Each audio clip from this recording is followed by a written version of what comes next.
I'm Rosanne Mistretta. I've been at AFS for 22 years, first as a science teacher in the lower school and director of our outdoor program called AFS Outside. And now this will be my 5th year as the director of the Center for Experiential Learning.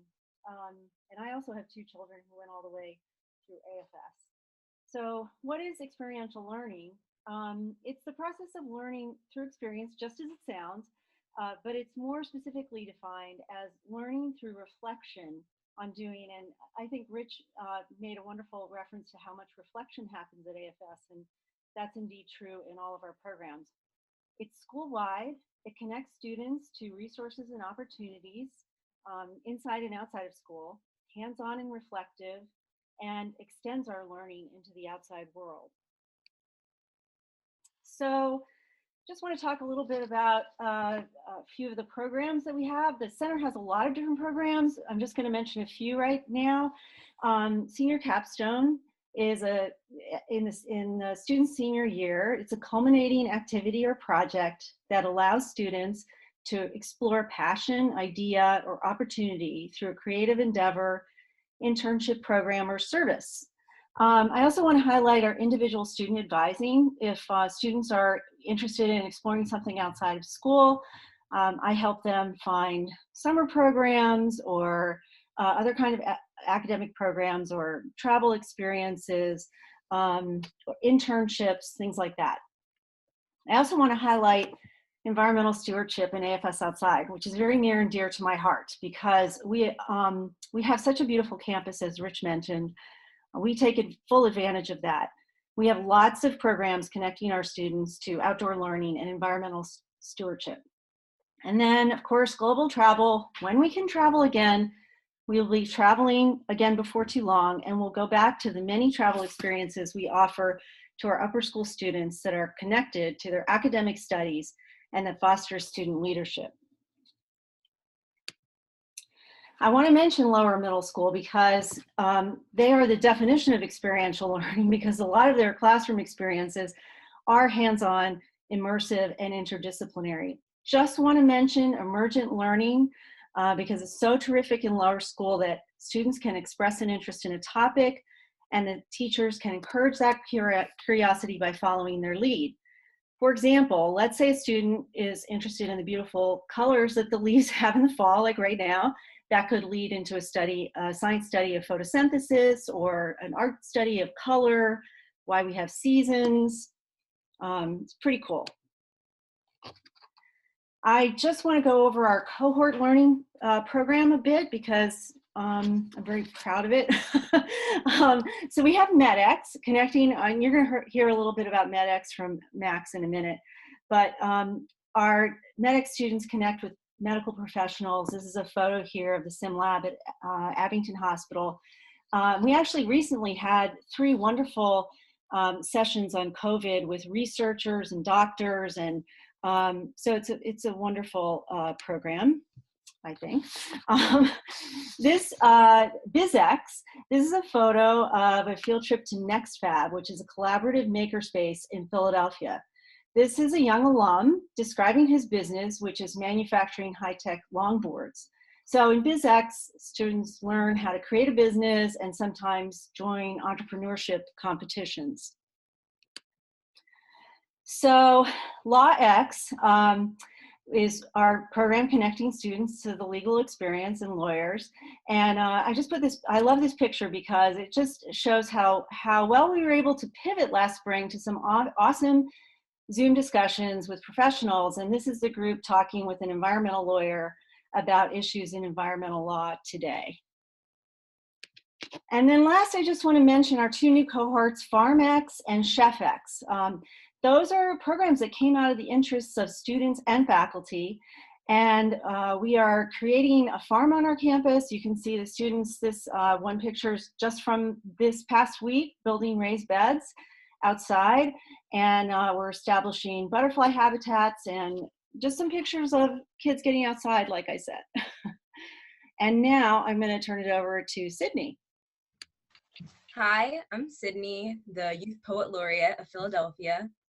I started AFS in 8th grade, and now I'm currently an 11th grader. first, I'm going to talk to you about my Paris trip, but I'm a part of the BizX program, and I attended both the Paris and Hobart exchange trip. So in Paris, it really like fostered your independence. You got to hang out with your friends in a different city. You got to try different foods, and you got to shop if you wanted to. It was so amazing. It was incredible to take a photo in front of the Eiffel Tower and the Mona Lisa. Those are just things I'll remember for the rest of my life.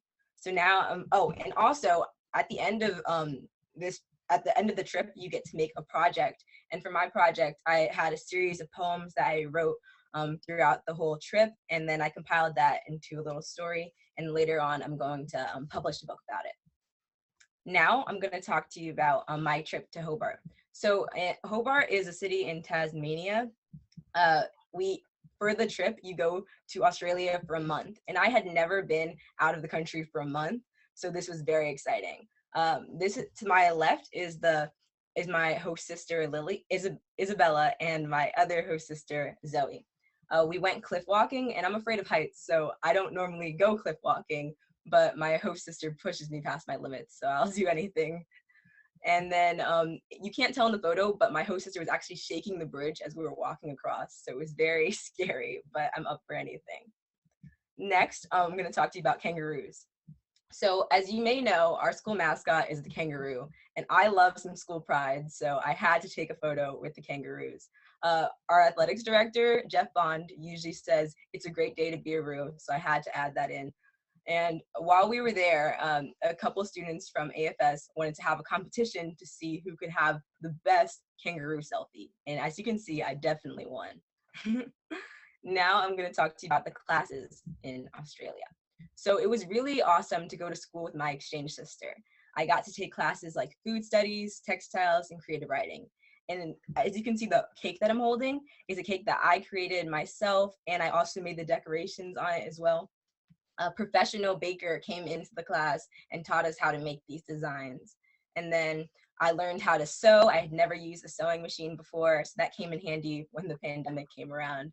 And then I love creative writing, so I had to take that class. And we also got expertise from a published author, which is amazing. Now I'm going to talk about the food. When you travel, food is the most incredible part of it, and I'm so happy to say that I love the wallaby burrito. And yes, a wallaby is like a smaller kangaroo. I also had a kangabanga, which is basically a hot dog with kangaroo meat, fish and chips, as you may know, Anzac biscuits, which are basically just like cookies, but they like to call them biscuits down there. And they have historical reference to to Hobart because the women used to make these cookies to give to the soldiers. And fairy bread, my exchange sister says they only taste good in Australia, but it's basically white bread with butter and sprinkles.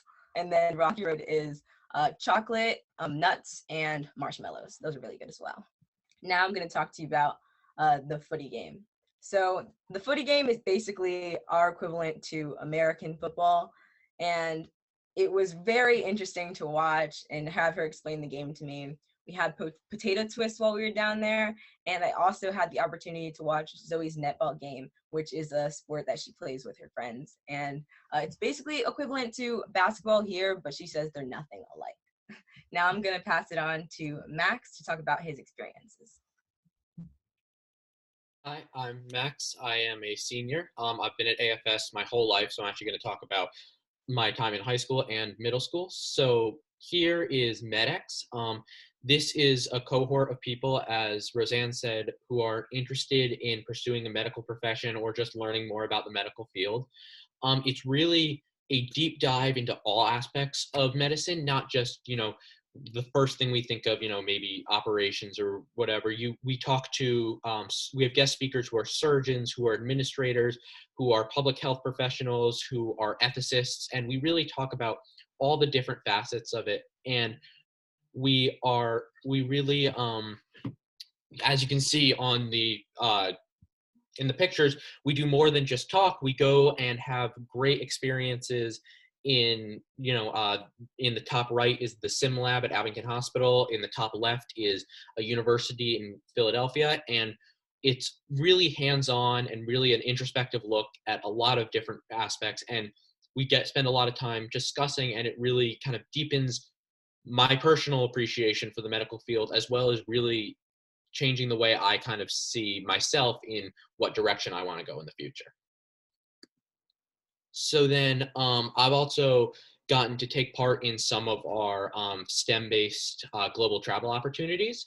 So this is one of them, Yellowstone, through a program called EPI, Ecology Project International. And so we actually camped right outside the park, and we'd go into the park every day and do a bunch of different activities. But the biggest one was actually we got to use professional grade telemetry equipment, which you can kind of see in that bottom right there.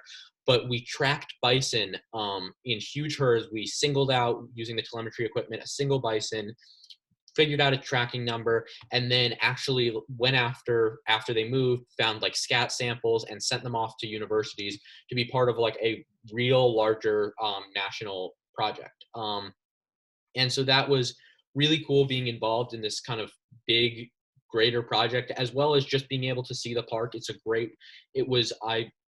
One of the best trips I've ever taken. I love Yellowstone, and it was really just an incredible experience all around.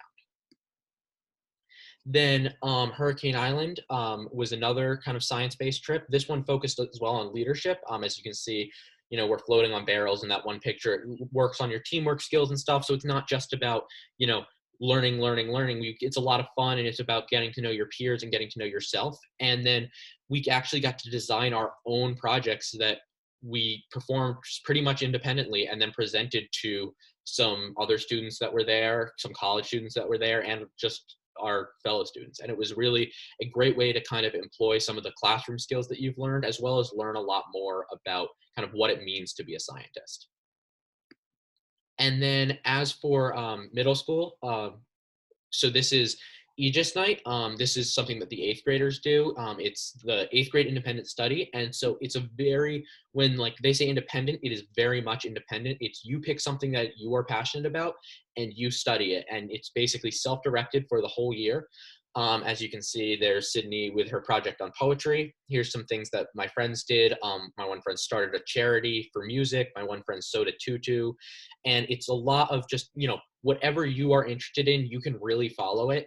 And I mean, like Cydney with poetry, a lot of people go forward to do some really great things with this. I mean, my one friend's still running that charity. And so you find some true like passions here, and it's really only doable by the fact that we're kind of given this freedom to explore what we want. And then finally, while we don't have a slide for it, is something that was also really impactful was the service learning in middle school. And while I don't have a ton of time to talk about this, it's basically there's times where we can integrate community service into the year's experience, and it's just a great way to get involved in the community. And I'll pass it on to Devin Schlickman. All right, thank you.